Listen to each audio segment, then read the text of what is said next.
إن الحمد لله والصلاة والسلام على رسول الله وعلى آله ومن نحمده ونستعينه ونستغفره ونعوذ بالله من شرور أنفسنا من سيئات أعمالنا من يهده الله فلا مضل له ومن يضلل فلا هادي له ونشهد أن لا إله إلا الله وأشهد أن محمدا عبده ورسوله رب اشرح لي صدري ويسر لي أمري واحلل عقدة من لساني يفقهوا قولي رب زدنا علما وارزقنا فهما اللهم فقهنا في الدين وعلمنا التأويل. Alhamdulillah, temannya marilah sama-sama kita memanjatkan setinggi-tinggi rasa syukur kepada Allah Subhanahu wa taala di atas nikmat karunia yang Allah Subhanahu wa taala berikan kepada kita semua, nikmat iman, nikmat Islam dan nikmat-nikmat yang lain. Kalau kita ingin menghitung nikmat-nikmat yang Allah Subhanahu wa taala berikan, Allah sebut wa in ta'uddu ni'matallah la tuhsuha. Kalau kamu ingin menghitung nikmat-nikmat Allah, nescaya tidak akan kamu mampu. Maksudnya betapa banyaknya dan betapa melimpahnya nikmat yang Allah Subhanahu wa taala berikan kepada kita semua. Salawat dan salam atas junjungan Nabi Muhammad sallallahu alaihi wasallam, junjungan besar kita. Jadi insya-Allah tuan-tuan dan dimati Allah, pada malam yang bahagia ini kembali kita dalam kajian ataupun kuliah tadabbur Al-Quran. Kita memahami Al-Quran, memerhati ayat-ayat Al-Quran, memahami maknanya, mentadabburi ayat-ayat Al-Quran Al-Karim. Mudah-mudahan kita termasuk dalam golongan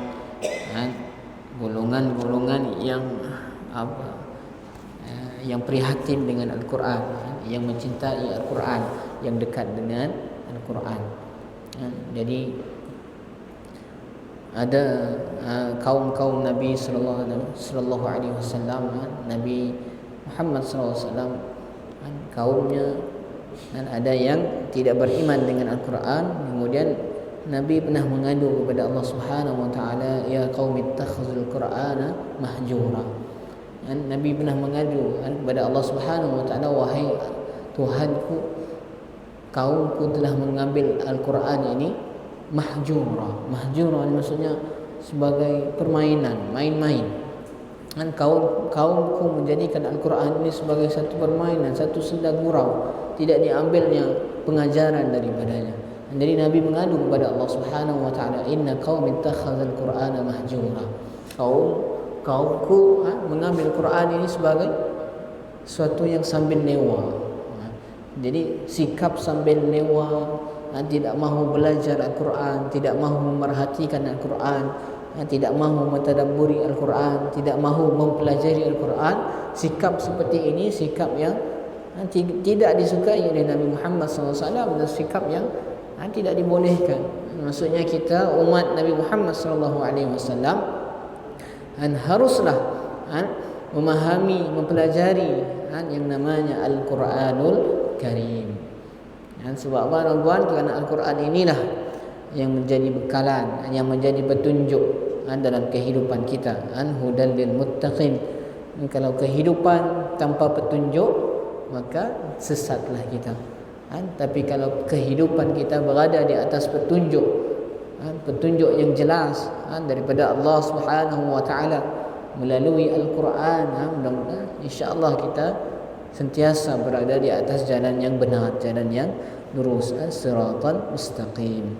Insya-Allah tuan-tuan dan dirahmati Allah, malam ini kita sambung bahagian terakhir. Kita habiskan surah Al-Ma'arij, tinggal beberapa ayat lagi sebelum kita habiskan surah Al-Ma'arij dan kita simpulkan. Yang terakhir kita sampai ayat Allah Subhanahu wa taala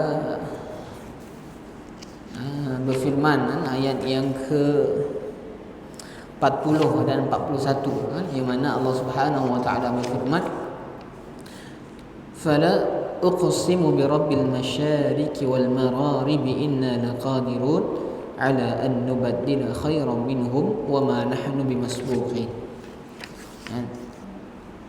Allah Subhanahu wa taala berfirman, maka aku bersumpah demi Tuhan yang mengatur tempat-tempat terbit dan terbenamnya matahari, bulan dan bintang, sungguh kami pasti mampu untuk menggantikan mereka dengan kaum yang lebih baik daripada mereka, dan kami tidak dapat dikalahkan. Jadi Allah Subhanahu wa taala di ayat ini mengancam orang-orang kafir yang tidak mahu beriman kepada Allah Subhanahu wa taala, yang ingkar kepada Nabi Muhammad sallallahu alaihi wasallam, bahawa Allah Subhanahu wa taala mampu untuk menggantikan mereka dengan kaum yang lain. Mereka enggan untuk beriman kepada Allah, berpaling daripada Allah Subhanahu wa taala. Allah Subhanahu wa taala mampu menghapuskan mereka, menghancurkan mereka, dan menggantikan mereka dengan kaum yang lain. Tidak ada yang mustahil bagi Allah. Semuanya boleh, mampu bagi Allah Subhanahu wa taala azza wa jalla.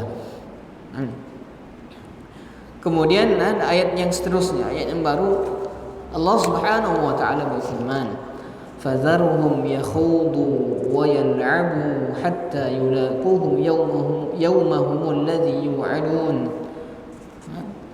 Maka biarkanlah mereka tenggelam dan bermain-main dalam kesesatan sampai mereka menjumpai hari yang diancamkan kepada mereka.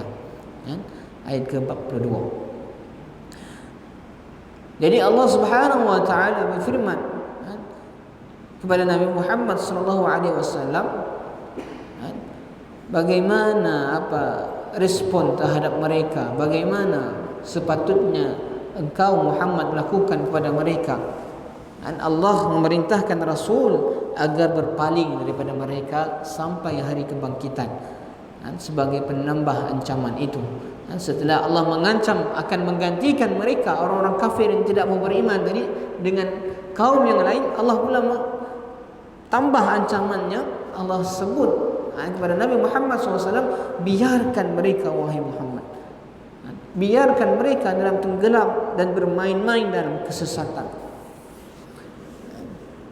Biarkan mereka berbicara dalam kebatilan mereka, bermain-main di dalam dunia mereka, membangkang dan mendustakan, mengufuri dan mengingkari hari kebangkitan,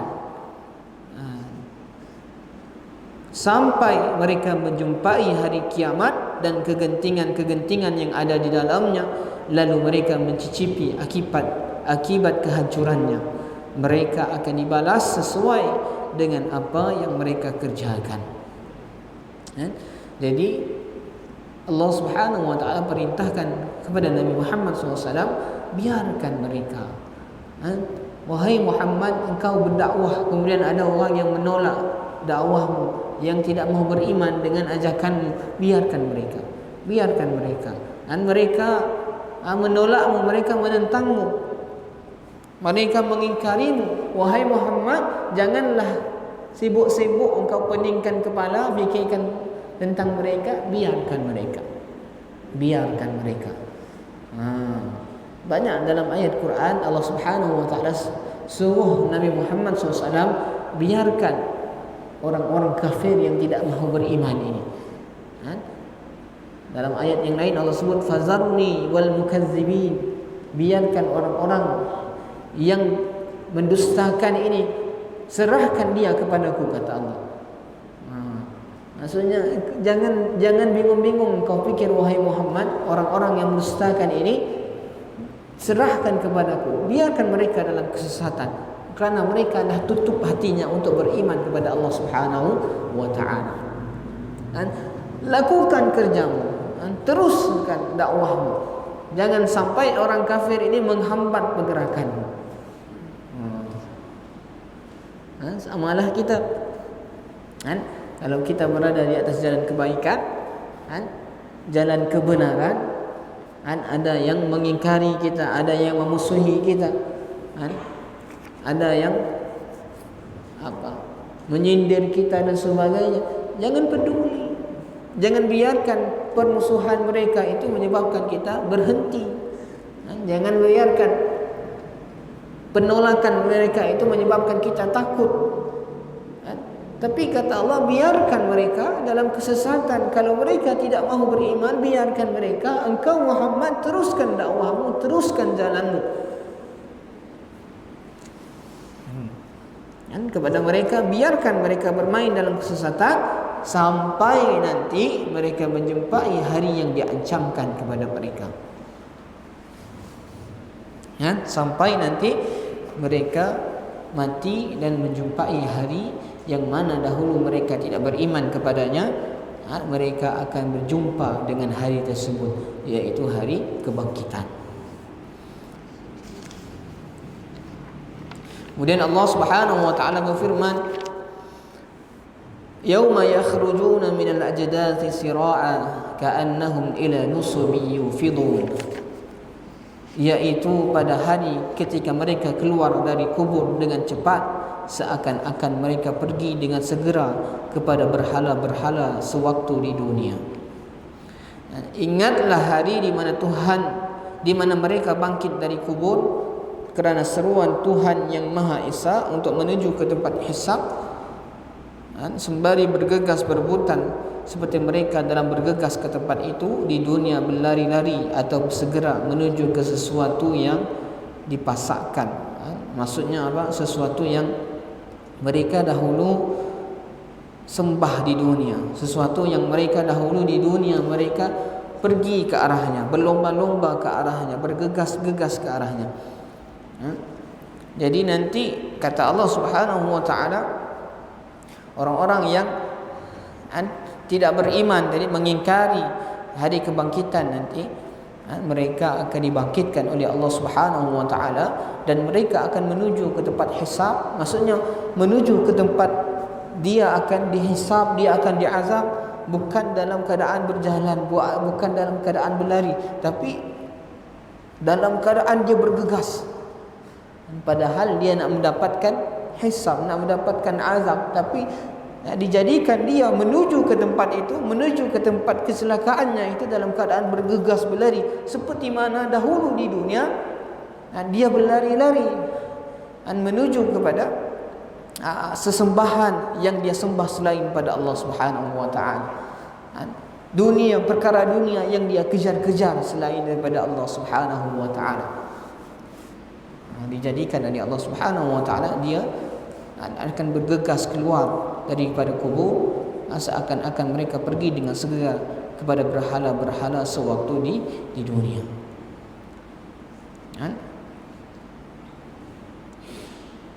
Jadi ketika mana nanti yauma yunfakhu fis-sur, bila ditiupkan sangkakala nanti, kemudian ketika itu dibangkitkan mereka semula, manusia dibangkitkan semula dari alam kuburnya. Ketika itu orang-orang kafir akan bergegas menuju azab mereka, menuju hisab mereka, seperti mana mereka bergegas di dunia dahulu, bergegas pergi segera kepada berhala-berhala yang mereka sembah selain daripada Allah Subhanahu wa taala. Khashi'atan absaruhum tarhaquhum zillah, dzalikal yaumul ladzi kanu yu'adun. Pandangan mereka tertunduk ke bawah, diliputi kehinaan. Itulah hari yang diancamkan kepada mereka. Jadi orang-orang yang kafir, orang-orang yang tidak beriman, yang mengingkari hari kebangkitan, mereka akan menghadap Allah Subhanahu wa taala, menghadap hari penghisaban mereka dalam keadaan apa? Khashi'atan absaruhum tarhaquhum zillah.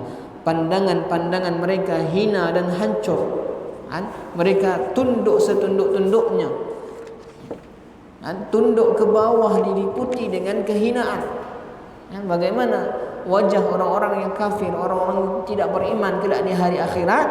Wajahnya hitam dan hina, kemudian dalam keadaan dia apa? Tunduk setunduk-tunduknya. Inilah psikologi orang-orang yang bersalah. Kalau orang yang bersalah, bila seorang anak bersalah dengan ibu bapanya, dia akan apa? Tunduk kepada seorang perompak, penjahat, pencuri yang ditangkap polis pun, bila polis nanyanya pun tunduk kepada polis tanya, "Oh, apa kau tunduk kepada?" "Angkat kepala." "Malu saya tuan." Ada malu. Maksudnya orang yang bersalah di dunia, lumrahnya akan tunduk kepada. Seperti itulah orang-orang kafir yang tidak beriman pada Allah Subhanahu wa taala, yang ingkar Allah jadikan dia kelak di akhirat tunduk setunduknya, dan tunduk tadi dengan wajah yang hitam, dengan penuh kehinaan, ditutupi oleh kehinaan yang dahsyat. karena kegentingan siksa yang menghadang mereka, sebagai balasan kesombongan mereka untuk taat di dunia. Inilah hari yang mencakup kegentingan yang besar, yaitu hari yang mana mereka diancam oleh Allah, diperingatkan dengan keras mereka akan menemuinya, tetapi mereka selalu mendustakannya. Seandainya mereka mengimaninya, mereka akan selamat daripada siksaan pada hari tersebut. Jadi ayat yang pertama Allah sebut apa? Sa'ala sa'ilun bi'adzabi waqi'. Mereka bertanya-tanya tentang azab yang pasti, yang tidak diragukan lagi. Kemudian dalam surah Al-Ma'arij ini cantiknya Allah tutupkan surah ini dengan apa? Zalikal yaumul ladzi kanu yu'adun. Inilah hari yang diancamkan kepada mereka. Hari yang kamu di awal surah tadi Allah sebut kamu bertanya-tanya. Sa'ala sa'ilun, kamu bertanya-tanya tentang hari tersebut, hari kebangkitan tersebut. Kamu bertanya-tanya tentang hari akhirat tersebut. Bertanya-tanya dalam nada tidak mengimani, dalam nada mengingkari. Allah tutupkan surah Al-Ma'arij ini, Allah sebut itulah hari yang kamu dijanjikan kamu dapatkan hari tersebut. Itulah hari yang diancamkan kepada mereka, yang mereka takut-takutkan, yang mereka tadi tidak beriman kepada hari tersebut.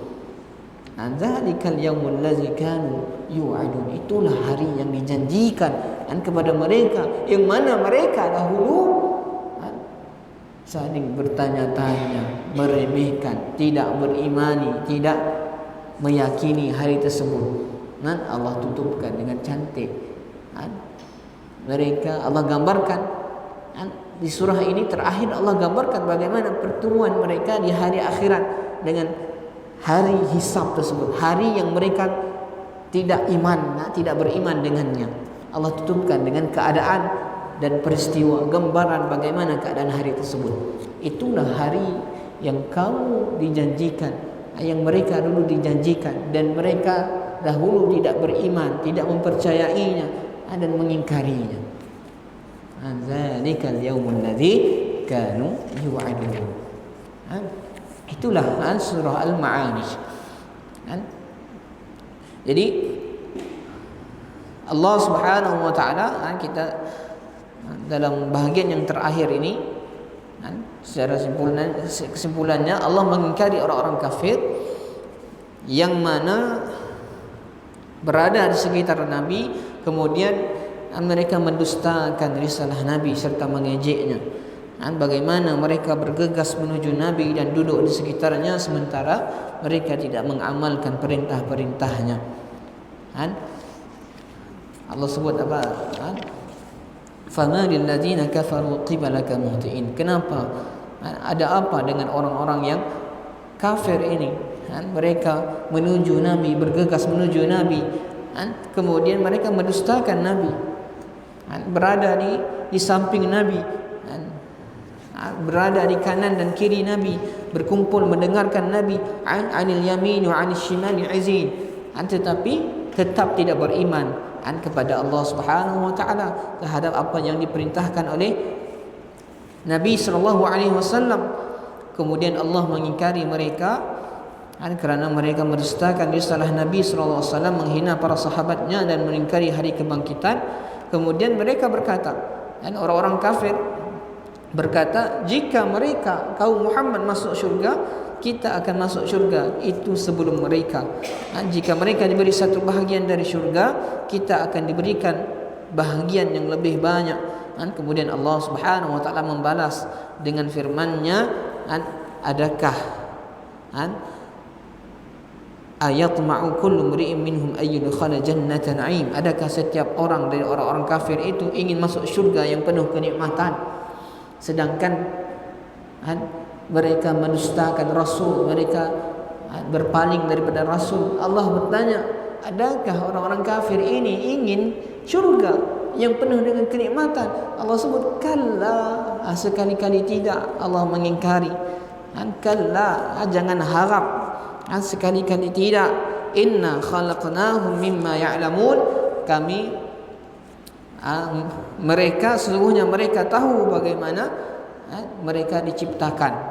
Jadi Allah Subhanahu wa taala membuat mereka putus asa untuk masuk syurga, memutuskan angan-angan mereka. Mereka kata tadi bila mereka naga orang-orang beriman, Allah, kalaulah mereka orang beriman ini masuk syurga, mereka berkata sama mereka, pasti kami orang dulu akan masuk syurga. Kerana di dunia kita naga lah, Allah lebih mengutamakan kita, Allah lebih berikan kita banyak keutamaan. Allah balas, Allah sebut kalla, sekali-kali tidak. Ataupun jangan haraplah. Allah putuskan angan-angan mereka, bahawa tidak mungkin mereka akan masuk ke dalam syurganya Allah Subhanahu wa taala. Mereka mengetahui bahawa mereka diciptakan dari apa? Setitis air mani, kemudian segumpal darah, kemudian segumpal daging. Maksudnya diciptakan dari benda yang hina, dan mereka tidak patut untuk sombong kepada Allah Subhanahu wa taala. Allah SWT bersumpah untuk membuktikan hari kebangkitan dan menyagah orang-orang musyrik bahawa Allah mampu untuk menggantikan mereka, mengalahkan mereka, menggantikan mereka dengan kaum yang lain yang lebih taat, yang lebih beriman kepada Allah Subhanahu wa taala. Kemudian Allah mengancam orang-orang musyrik dengan siksa pada hari kiamat, sembari memerintah nabinya untuk membiarkan mereka tenggelam dalam kebatilan mereka, bermain dengan dunia mereka. Hendaklah Nabi sibuk dengan apa yang diperintahkan untuknya, tidak perlu mempedulikan kemusyrikan mereka. Kerana pada satu hari nanti mereka akan menjumpai apa yang dijanjikan kepada mereka. Kemudian ditutupkan, Allah sifati bagaimana keadaan orang-orang kafir, orang-orang musyrik kelak pada hari kebangkitan. Bila mereka mendengar panggilan, teriakan, kemudian mereka keluar daripada kubur, mereka akan pergi bergegas berlomba-lomba menuju hisab, menuju azab mereka, seperti mana mereka dahulu di dunia bergegas menuju sesembahan-sesembahan mereka selain Allah Subhanahu wa taala. Kemudian Allah gambarkan mereka dengan keadaan yang sangat hina, pandangan mereka tunduk, hina tunduk, dan mereka tidak mampu mengangkatnya kerana kehinaan mereka kepada Allah Subhanahu wa taala. Itulah hari yang dulu mereka tidak mengimaninya, dulu mereka mengingkarinya. Itulah hari kiamat yang Allah Subhanahu wa taala janjikan. Itu adalah akhir surah Al-Ma'arij. Tuan-tuan, surah ini kalau kita perhatikan sekali lagi daripada awal, tentang apa? Keimanan kepada hari akhirat, keimanan kepada hari kebangkitan, keimanan kepada Allah Subhanahu wa taala. Kemudian tuan-tuan, Allah Subhanahu wa taala sebut di awal surah tentang hari kiamat, kemudian Allah sebutkan tentang sifat orang-orang tidak beriman, dan Allah sebutkan sifat orang-orang yang beriman. Kemudian di akhir surah Allah sebut ancaman kepada orang-orang kafir yang tidak beriman, dan bagaimana gambaran kesudahan orang-orang kafir tadi yang tidak beriman tadi, bagaimana kesudahan mereka kelak di akhirat. Inilah keseluruhan surah Al-Ma'arij. Mudah-mudahan kita dapat ambil manfaat daripadanya. Bagaimana sifat orang yang beriman tadi? Allah sebut, innal insana khuliqa halu'a idza massahu asy-syarru jazu'a wa idza massahu al-khairu manu'a ilal musallin. Allah sebut, sesungguhnya manusia diciptakan dalam keadaan keluh kesah, dalam keadaan gelisah, dalam keadaan yang selalu tension, selalu stres, selalu pening kepala, memikirkan permasalahan yang ada, memikirkan masalah harta dan sebagainya. Apa-apa pun masalahnya di dunia, dia gelisah, keluh kesah, risau terlebih dan sebagainya. Allah beri pengecualian, Allah beri pengecualian orang yang terhindar dari sifat itu. Ada 10 sifat orang yang beriman. Yang pertama Allah sebut, Allah mulakan dengan sifat ilal musallin, orang yang menjaga solat. Ilal musallin alladzina hum ala salatihim daimun, orang yang selalu dalam menjaga solat, sentiasa menjaga solatnya, sentiasa jaga solatnya. Ini sifat orang-orang yang beriman, yang kehidupannya terhindar daripada keluh kesah, terhindar daripada kegelisahan yang melampau dan sebagainya. Illal musallin allazina hum ala salatihim daimun. Kemudian apa lagi sifatnya? Wallazina fi amwalihim haqqun ma'lum. Dia jaga solat, kemudian dia sentiasa dalam solatnya, tidak pernah meninggalkan solatnya. Dan saya sebutkan dengan anak murid saya, maksudnya dia dengan solat dia dah sebati. Maksudnya bila dah masuk waktu, seolah-olah ada macam loceng alam dalam dirinya, berbunyi kreng. Selagi nyasik solat, locengnya berbunyi terus. Macam loceng kita awal pagi bangun semua, dah di subuh tekan lagi snooze, bunyinya lagi. Selagi kita si bangun bunyinya terus.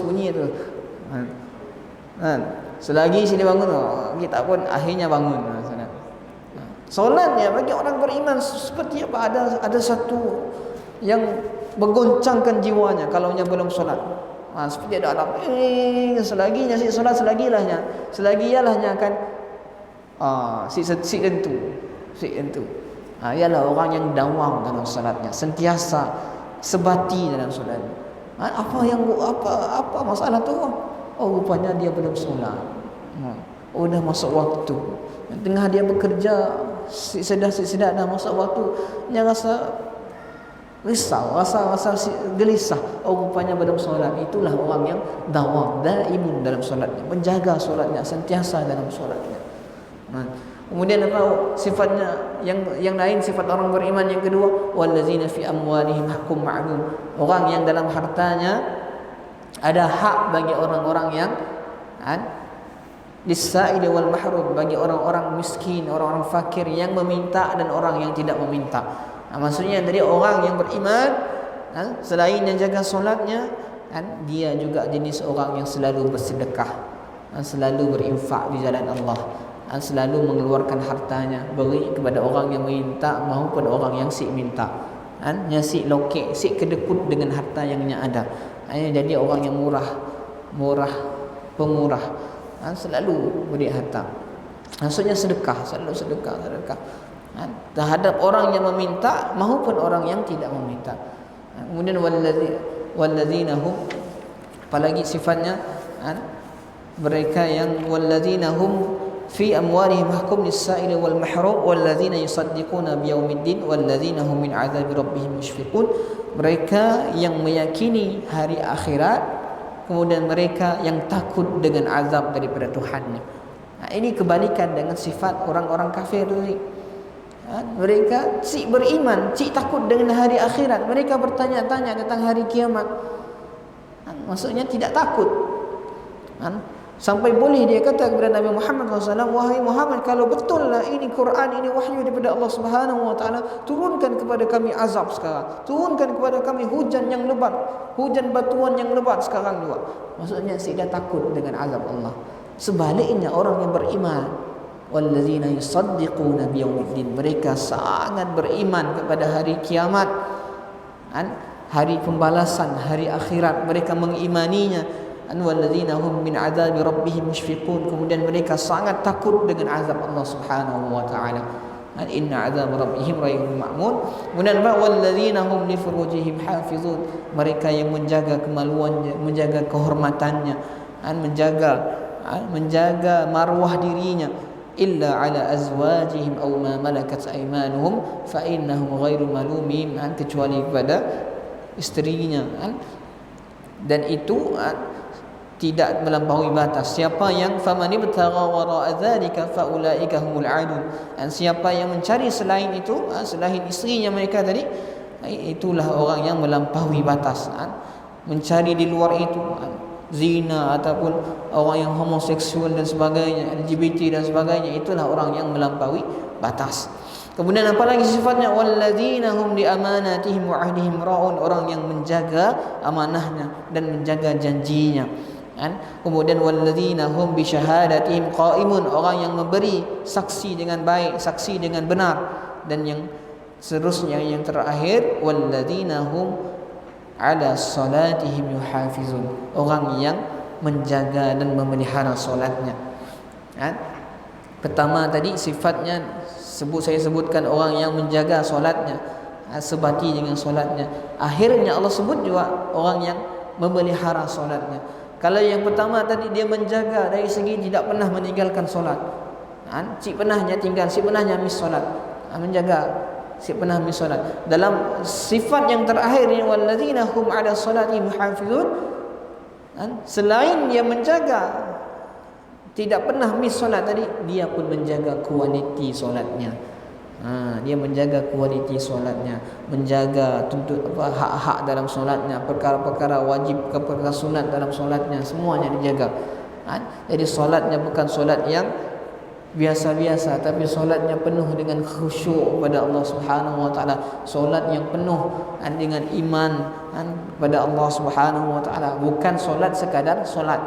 Ada orang yang betul dia tidak pernah tinggalkan solat, tapi kualitinya kurang. Maksudnya kadang dia solat berapa waktu lagi nak masuk waktu asar baru dia solat zuhur. Memangnya si pernah tinggal solat, tapi kualitinya kurang. Tapi sifat orang yang beriman Allah sebutkan dalam ini, dia jaga solat sekaligus kualitinya terbaik. Itulah sifat orang-orang yang beriman, yang Allah Subhanahu wa taala berikan janji kepada mereka. Mereka ini hidupnya tenang, tenteram, aman, damai, bahagia, sentosa, tidak ada gelisah, tidak ada kerisauan berlebihan dan sebagainya. Inilah dia sifat orang-orang yang beriman yang Allah sebutkan dalam surah Al-Ma'arij ini. Okey.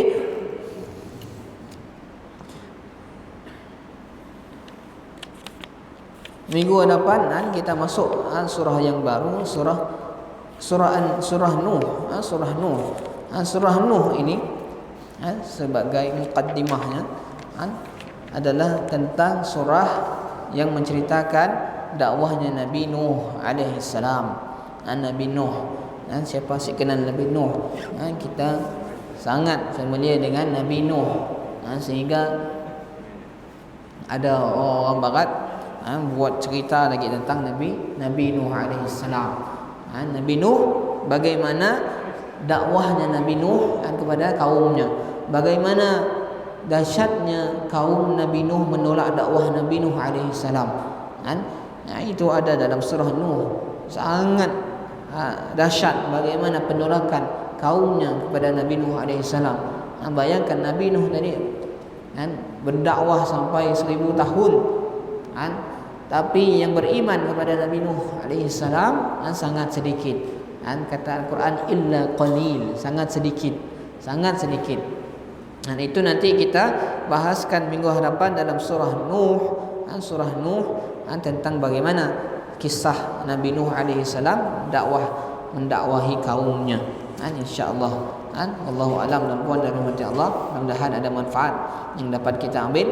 Sidahan sedikit dan kita sedikit kita faham Al-Quran, sedikit kita faham surah-surah, walaupun sedikit insyaAllah lama-lama jadi banyak. Yang penting tuan, apa yang kita belajar